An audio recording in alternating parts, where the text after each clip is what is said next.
thanks a lot. Thanks for having me today. So I'm going to present something which is not an academic paper, but rather a data-oriented and policy-oriented project from the OECD's Directorate for Science, Technology, and Innovation. And this project, called QUIZ, for Quantifying Industrial Strategies, has the objective to measure and benchmark industrial policies across countries, measure and benchmark industrial policies, and their composition as well. This is not, of course, a project that I did on my own, but a joint work with many co-authors that I will mention later. So I don't think I need today really to motivate why we want to discuss industrial policies, but I'm rather going to motivate why we need to measure industrial policies. So for several reasons.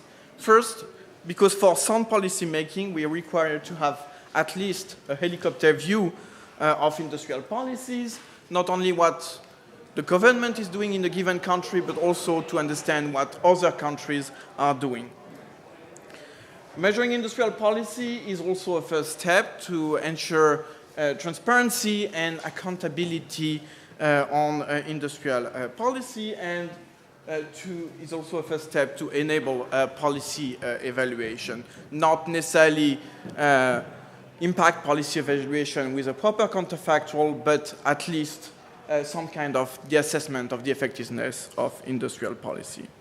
And finally, measuring industrial policy also facilitates, to some extent, international coordination. So measuring industrial policy is, of course, a very complex challenge, and it becomes even more complex in a world where the number of objectives assigned to industrial policy is increasing. So beyond the usual objectives of productivity, of competitiveness, you now have other objectives such as resilience, strategic autonomy, supporting the green transition, and so on. And of course, not all industrial policies entail public spending or monetary transfers to firms, but even the simpler question of measuring how much countries spend and on what priorities is already a very difficult question. The information is publicly available, it's out there, at least for the Western democracies, but it's not really usable for several reasons. For instance, because numbers may cover different periods, because they may cover different types of support schemes that are not comparable, or because the actual expenditures may end up being much higher or much lower than what is announced in the press. So there are several questions we want to address on industrial policy, at least industrial policy expenditures. We want to understand how much countries spend and on what priorities. Are they supporting the digital or the green transition? Are they supporting SMEs, specific sectors, and so on? And through which type of policy instruments? Are they using grants, tax expenditures, venture capital loans, whatever? Another important question related to this is the evolution through time, because we are seeing massive investment in industrial policies those days, and they have the potential to completely change the composition of industrial policies. And even more difficult, we would like to know which firms are supported, in which sector, which firm size, and so on. Of course, this question of measurement is in fact part of a broader question, which is the how question of industrial policy. How do we design and implement better industrial policies? So the OECD supports its member countries throughout the policy cycle, not only with measurements, but starting from conceptualization. We published last year a paper on a conceptual framework for industrial policy. Up through implementation, we supported several of our countries, and we continue supporting several of our member countries. We do specific studies on specific sectors, and so on, up until evaluation of industrial policies. But of course, the OECD is not alone, and many other stakeholders, including academia and other international organizations, are also contributing to this burgeoning literature. So in the quiz project, what do we do? So basically, we have two main contributions. So the first paper, which is a joint work with Chiara Criscuolo and Luis Diaz, is to design a methodology to measure industrial policy expenditures in a cross-country setting. So we have designed this methodology hand in hand with an advisory group, which was composed of academics, some of them being in the room today, and practitioners from our member countries. The second paper I'm going to present today, which is a joint work with Chiara Criscuolo and with Diaz again, and with Louise Guillouet, Charles-Edouard van der Poot, Camilla Weder, and Hadassah Zondeutsch, is an application of this methodology to industrial policy expenditures in 9 OECD countries. And finally, currently we are expanding the coverage of this work to cover new countries and potentially also new policy instruments. We're also going to update the database. So besides the two papers that I just mentioned, you can find on our website other resources. For each of the covered countries, we have country notes and country fact sheets explaining in more details each country's industrial strategy and the main salient features of these strategies. And most importantly, we think that this database is a public good, so it's available at the finest level of granularity, at the policy instrument level, on our website. So feel free to use it to explore this for your research, and but also just to identify policy examples that may be relevant for you. Okay, let me just preview the main results. So the first main results I would like to underline today is that industrial policies are sizable. On average, in our 9 countries in 2021, they represent 1.4% of GDP, only considering grants and tax expenditures. When you consider additional instruments, such as financial instruments, you can add another 0.7% of GDP. Within these grants and tax expenditure, when you look at the composition, what is really salient is that 30% of these grants and tax expenditures target specific sectors. And these sectors are mainly energy and, to a lesser extent, transport and manufacturing. And this sectoral characteristic is more prevalent than other important characteristics, such as, for instance, policies targeting the green transition, supporting jobs and skills, or supporting SMEs. Each of these categories represent between 10 and 20% of the grants and tax expenditures. I mentioned green transition. We also show that green industrial policies are growing quite fast. Over our 3 years of data, they grew of more than 10% as a share of GDP on average. And we also show that they are more targeted. They tend to target specific sector and specific technology more than the rest of industrial policies. And finally, we also document some significant heterogeneity across countries. So I will briefly go through the methodology because I think it's important to understand what we measure and how, and I will then detail a bit the results I just previewed. So our measurement framework is based on this paper that I mentioned earlier by Criscuolo et al., which provides a conceptual framework for industrial policies. In this paper, we define industrial policies as interventions intended to improve structurally the performance of the domestic business sector. So this is a purposefully very broad definition. And there are several consequences to that. First, that we are not restricting ourselves to the manufacturing sector. We cover the whole private sector. The second consequence is that our definition of industrial policy encompasses both horizontal and targeted policies. Horizontal policies that may not be labeled explicitly as industrial policies under other definitions. But we feel that this type of measurement requires a broad definition because we want to acknowledge the fact that more standard or targeted industrial policies cannot be understood in isolation, has to be understood hand in hand with other areas such as skill policies, such as general business framework policies, tax policies, trade and investment policies, and so on. So that's really the objective of this broad definition, to encompass these policy areas.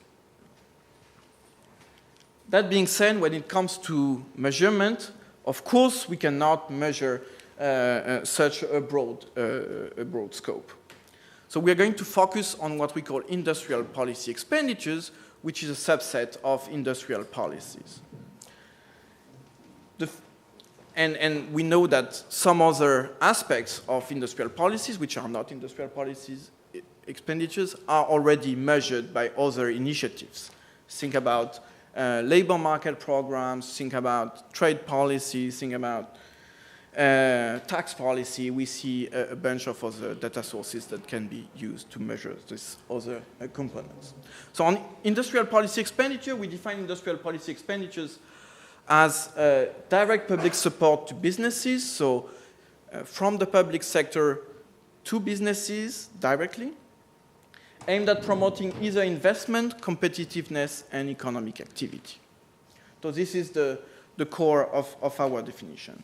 In practice, we cover 4 types of policy instruments that are on the right: grants, tax expenditures, and financial instruments, loans, loan guarantees, and venture capital. So financial instruments are recorded separately because they cannot be compared directly to grants and tax expenditures. Just to give an example, loans must be repaid, grants must not. And we also introduce, importantly, a threshold. So we focus on policies whose annual expenditures are above these thresholds. That has been set low enough so as to avoid any significant impact on our main results, but has been set to avoid treating the very long tail of small policy instruments. Yes?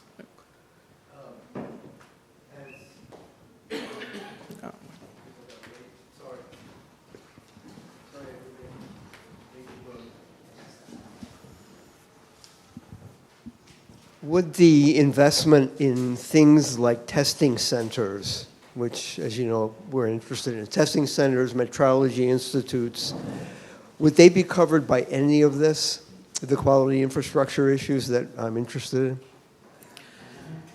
So the answer, it depends.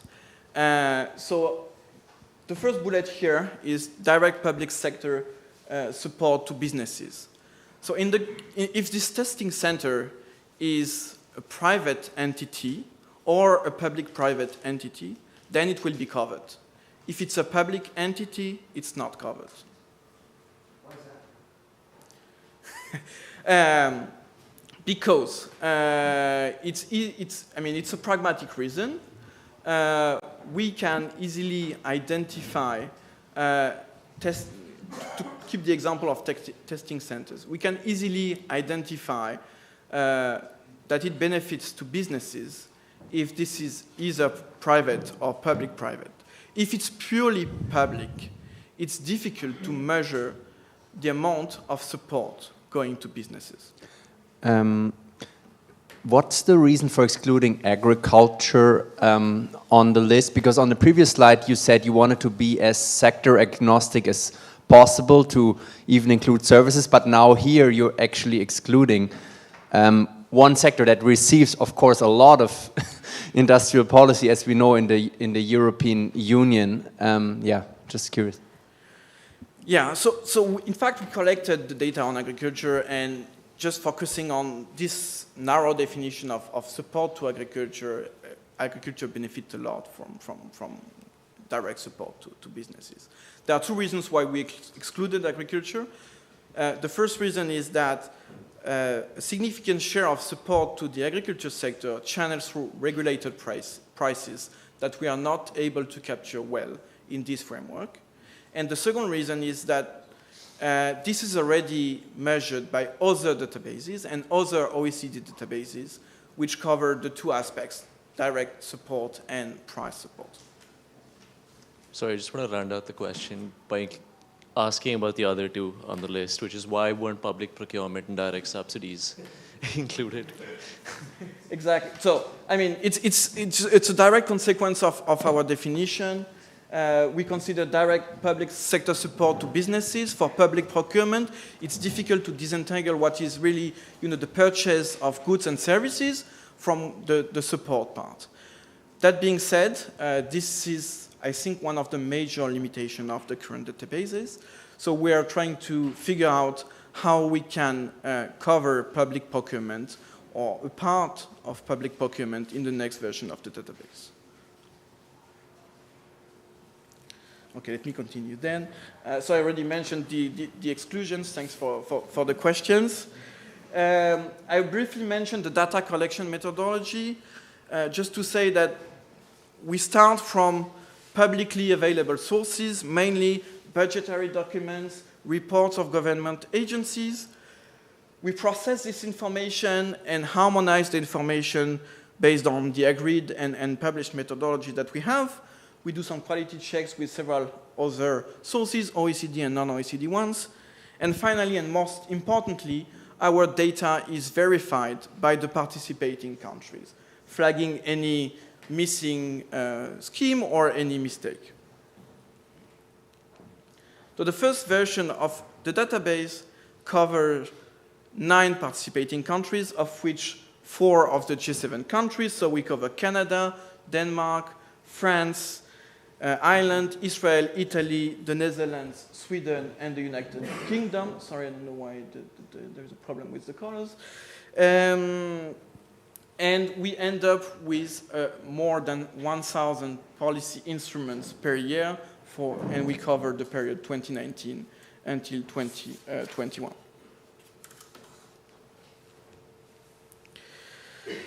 So what information is available? So in the database, for each policy instrument, we have the type of policy instrument, whether it's a grant, tax expenditure, and so on. We have the annual expenditure for each year. And importantly, we have what we call the eligibility criteria. So we list 7 eligibility criteria, which are on the right, and the list is likely to evolve in the future. But these 7 eligibility criteria are our way to proxy for the policy priorities. So these 7 modalities are not mutually exclusive. Of course, a policy can be both green and sectoral, or for SMEs and targeting R&D. But what's important to understand as well is that these policy tags are not determined by the policy narrative that you can have in the press, but are rather determined by the actual criteria to be eligible to the support based on the law or the regulation. So this is the only way to avoid having uncomparable tags across countries. Okay, so let me now focus on the main cross-country results based on this measurement exercise. I encourage you to look at our website where we have more results on individual country strategies. This is just an overview of what we can say at the cross-country level here. So the first results I already mentioned is that industrial policies are sizable. On average, grants and tax expenditure represent in 2021 1.4% of GDP, but there is considerable heterogeneity across countries. Grants and tax expenditure range from 0.6% of GDP in Ireland up until 2.3% in the United Kingdom. And there is even more heterogeneity for financial instruments. On average, it's 0.7% of GDP, but it can be as low as 0.1% in the UK, and it's much more important in Italy, for instance, with 1.8% of GDP. Even within grants and tax expenditures, there is a significant heterogeneity between the importance of grants and tax expenditures across countries. On average, tax expenditures are slightly more prevalent than subsidies, but in some countries, tax expenditures represent the vast majority of the supports, such as in the United Kingdom. Can I just ask one question about that? You're excluding low corporate tax rates. Like Ireland, was ordered to pay 13 billion from one company by the European Court. That wouldn't show up there at all, would it? Yes, exactly. So that's a very good point for two reasons. First, it's not always completely straightforward to disentangle the tax schedule, let's say the corporate income tax schedule, from tax expenditures. So in our methodology paper, we've spent quite some time trying to delimit what is considered as the tax schedule, what's really tax expenditures. Yeah, so that's a very important point of this.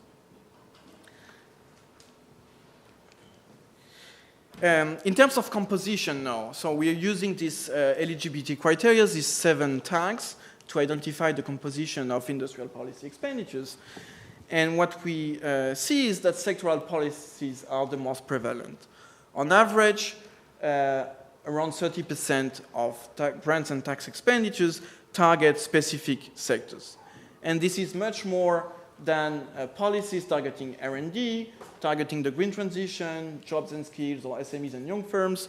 For each of these criteria, they represent on average between 10 and 20% of grants and tax expenditures. And some of the modalities are even much lower. For instance, digital transition represents only 3% of support on average. And again, there is a lot of heterogeneity across countries, as you see from the dotted line. Just to take an example, jobs and skills. It's a very important priority, for instance, in France, where it represents 35% of grants and tax expenditures, whereas it's almost absent, for instance, in Israel, where it represents only 1% of grants and tax expenditures. So these sectoral expenditures, they target different sectors. But the top 3 are energy, transport, and manufacturing. So support to the energy sector is the most important and is mostly provided through green grants, an important part of this being support to renewable electricity production. And it's very important, for instance, in countries such as Italy, Denmark, or France. The transport sector is also quite important here, and support to the transport sector include, for instance, rebates in fuel taxes and support to maritime freight. And support targeting the manufacturing is also quite important. Also, it's only in a few countries, especially France and Sweden, and mainly relies on grants. Electric vehicle production would be in manufacturing or in transport? In manufacturing. What we don't see here is the service sector. But that doesn't mean that the service sector is not supported by industrial policies.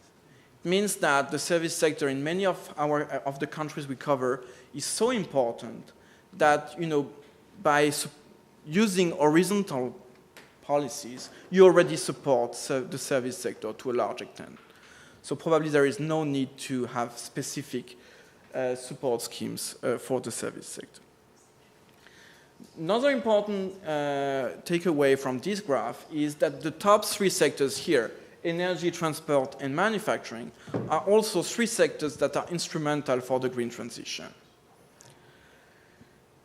Well, I already said that in the energy sector, 60% of the support is green. That's unfortunately not the case for the transport and manufacturing sector. For the manufacturing sector, yes. 5 minutes. For the manufacturing sector, it's only 20% of the support that is green. And for the transport sector, it's around 5%. And worse than that, I said that a significant share of support to the transport sector channels through fuel tax rebates. You must understand that it's fossil fuel tax rebates, so probably brown support. Yes. How do you indicate green? How do you find green within manufacturing? How do you define that? So we have a definition of green that is based on previous OECD work. I mean, for each of the criteria, we have a definition of when a policy can be considered as following this criteria. For green, it's basically support to technologies that reduce either greenhouse gases emission or pollution.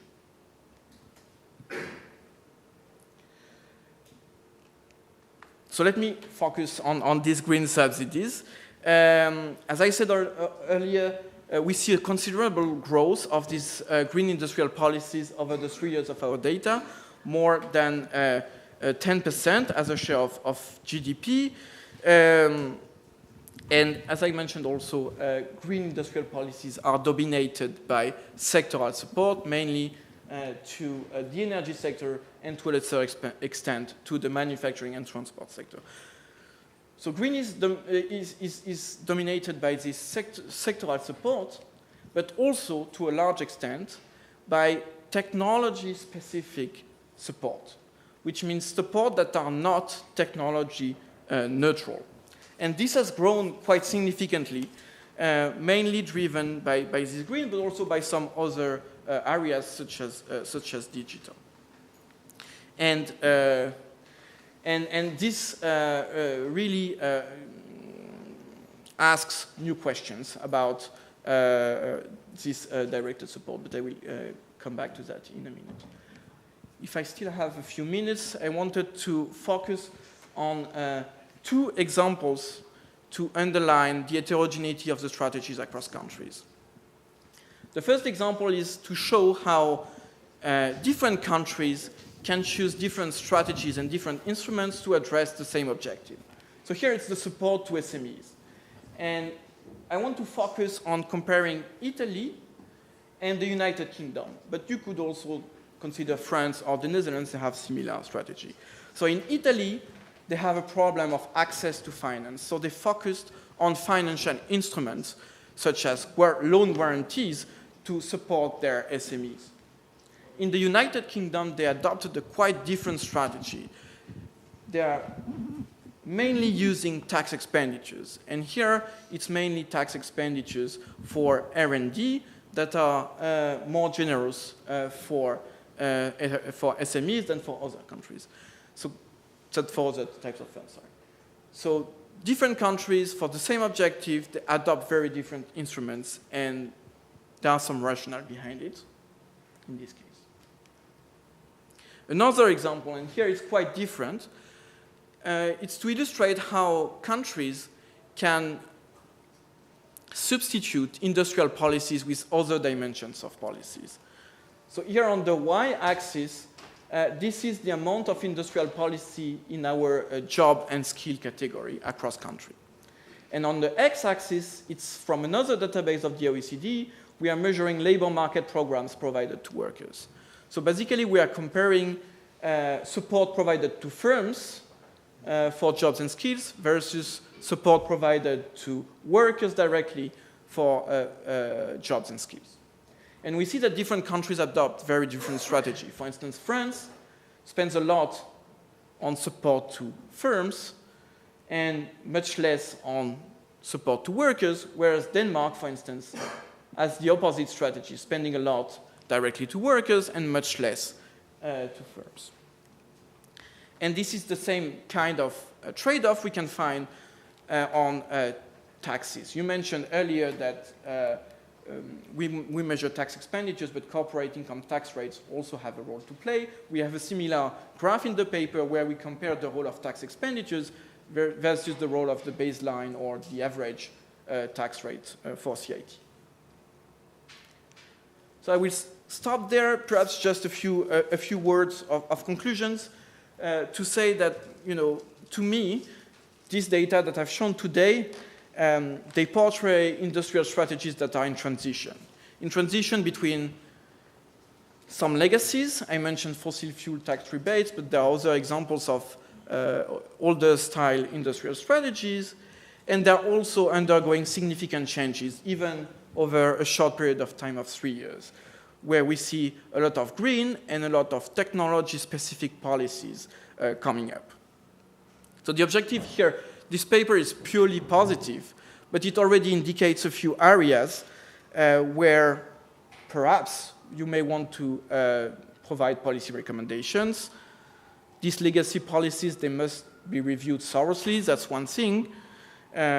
This comeback of targeted policies, these non-technology neutral policies, they raise a number of questions on the ability of government to pick the right technologies and to have a portfolio of technologies. And finally, this heterogeneity across countries suggests that there is room for peer learning. Of course, different strategies rely on different contexts, and they may explain a significant share of the differences, but still, there may be strategies that dominate others, and countries must be able to learn from others what works and what doesn't.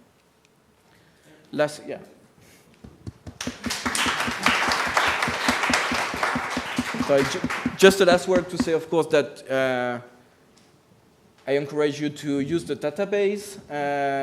This is a public good that we provide to the research community, so feel free to reach out to us if you find any inconsistencies. There may remain some inconsistencies, or if you have any questions. Thank you. You're welcome.